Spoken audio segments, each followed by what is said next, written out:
देखिए, second unit में रसायन विज्ञान है। रसायन विज्ञान के अध्याय 1 में रासायनिक अभिक्रियाएं एवं समीकरण सबसे महत्वपूर्ण है, क्योंकि इसी पर पूरी केमिस्ट्री और आगे भी आप जब इंटर में जाएंगे आपको पूरी एक आधार आपको इसी पर है।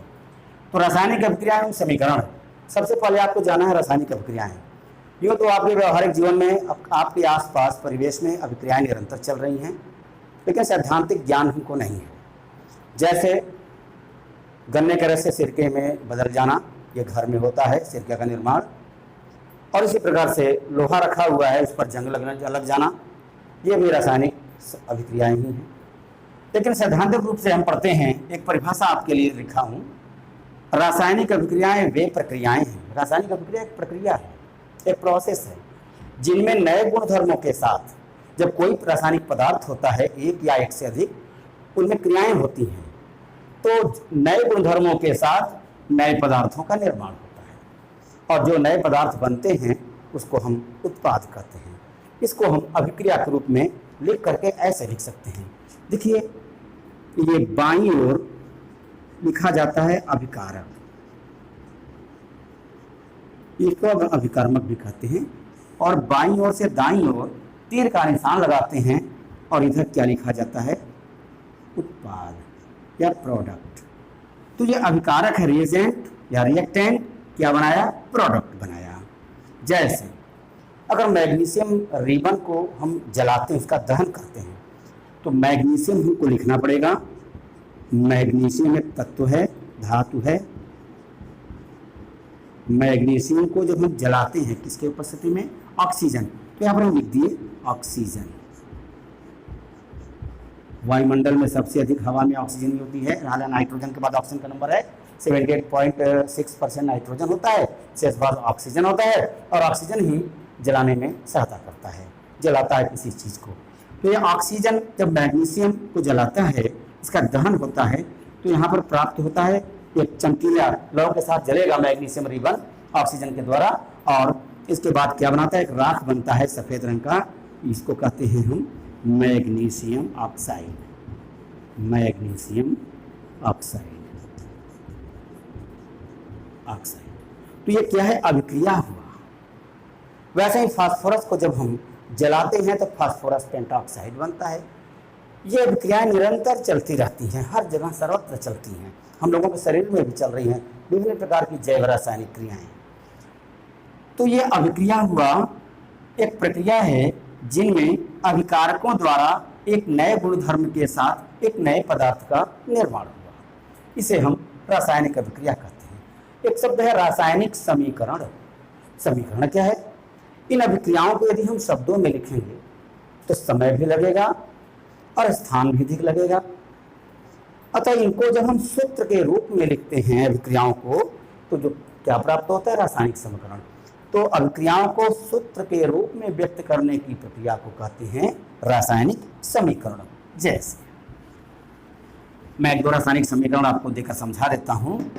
जैसे यही मैग्नीशियम है, क्या हो जाएगा, संकेत है इसका Mg, और ऑक्सीजन O2, इसका दहन होगा तो ये देखिए उत्पाद बनेगा, तीर का निशान है, इज इक्वल टू कहते हैं magnesium plus O2 is equal to MgO। ये मैग्नीशियम ऑक्साइड है, क्योंकि मैग्नीशियम की भी वैलेंसी 2 और ऑक्सीजन की भी 2 होती है, प्लस 2 आयन बनते हैं या फिर माइनस 2 आयन, इसलिए MgO। तो ये अभिक्रिया समीकरण के रूप में हमने व्यक्त किया। ऑक्सीजन 2 है इसलिए हमने यहाँ पर 2 दिया। फिर इसी प्रकार से और बहुत सी रासायनिक अभिक्रियाएं हैं, जैसे Fe और H2O जल से क्रिया होगी, ये अभिकारक हो गए। अभिकारकों के बीच में हम प्लस का चिन्ह बनाते हैं, और ये उत्पाद एक है, एक से अधिक भी बन सकते हैं, जिनके बीच में आप प्लस का चिन्ह बनाते हैं। ये बन जाएगा Fe3O4 फेरिक फेरसो ऑक्साइड, और बनता है हाइड्रोजन निकलता है H2। हालांकि ये अभिक्रिया संतुलित नहीं है। जो अभिक्रिया संतुलित नहीं होती हैं उसको असंतुलित या कंकाली अभिक्रिया कहते हैं। इसकी भी प्रक्रिया मैं आपको बता देता हूँ। जो सबसे अधिक संख्या में जो परमाणु है, पहले देखिए बाईं पक्ष या दाईं पक्ष में बराबर है कि नहीं। यहाँ पर ऑक्सीजन 4 है, यहाँ पर 1 है, तो इसलिए ऑक्सीजन को संतुलित करने के लिए हमने 4 लिखा। हाइड्रोजन बढ़ गया, 4 दूना 8, यहाँ पर 2 है, इसलिए हमने 4 लिख करके ये 4 परमाणु माने कि 4 दूना 8 परमाणु कुल हो गए। तो तो इस प्रकार से फिर आयरन की संख्या है 3 एटम है, यहाँ पर अकेले है तो हमने 3 लिख दिया। इस प्रकार से आपका ये वैलेंस समीकरण प्राप्त हो गया। तो अभिक्रियाओं को जब हम सूत्र के में लिखे रूप में लिखे तो समीकरण प्राप्त हुआ। इसी प्रकार से हाइड्रोजन है और ऑक्सीजन है, ये मिल करके बनाते हैं H2O, जल बनाते हैं। और यहाँ पर भी ऑक्सीजन 2 है तो हमने 2 लिख दिया, हाइड्रोजन 4 हो गया तो यहाँ पर हमने 2 लिख दिया। इस 2H2 प्लस O2 = 2H2O, ये प्राप्त हो गया जल। इसी प्रकार से हम अनेक अभिक्रियाएं होती हैं, इनको हम सूत्र के रूप में व्यक्त करके रासायनिक समीकरण बनाते हैं। अब आता है असंतुलित अभिक्रियाएं। कौन कौन से हैं? जिन अभिक्रियाओं में अभिकारक और उत्पाद की ओर परमाणुओं की संख्या बराबर नहीं होती है, ऐसे अभिक्रियाओं को कहते हैं असंतुलित या कंकाली अभिक्रिया। परीक्षा में आ सकता है कंकाली अभिक्रिया या असंतुलित अभिक्रिया। जैसे अभी आपको मैंने यही बताया है। दूसरा अभिक्रिया दे रहा हूं, इसे नाइट्रोजन गैस और हाइड्रोजन गैस ये मिलते हैं तो बनता है अमोनिया NH3। ये कंकाली अभिक्रिया है, ये अनबैलेंस अभिक्रिया है, असंतुलित है। क्यों? यहाँ पर नाइट्रोजन कितने हैं? 2, यहाँ पर 1 है, इसलिए नाइट्रोजन को हमने बराबर किया। हाइड्रोजन के 3 दूना 6 हो गया परमाणु, यहाँ पर 2 ही हैं, इसलिए अगर 3 कर देंगे 3 दूना 6 हाइड्रोजन बराबर हो गया। इसलिए असंतुलित अभिक्रियाओं को हमने संतुलित अभिक्रिया के रूप में कर दिया।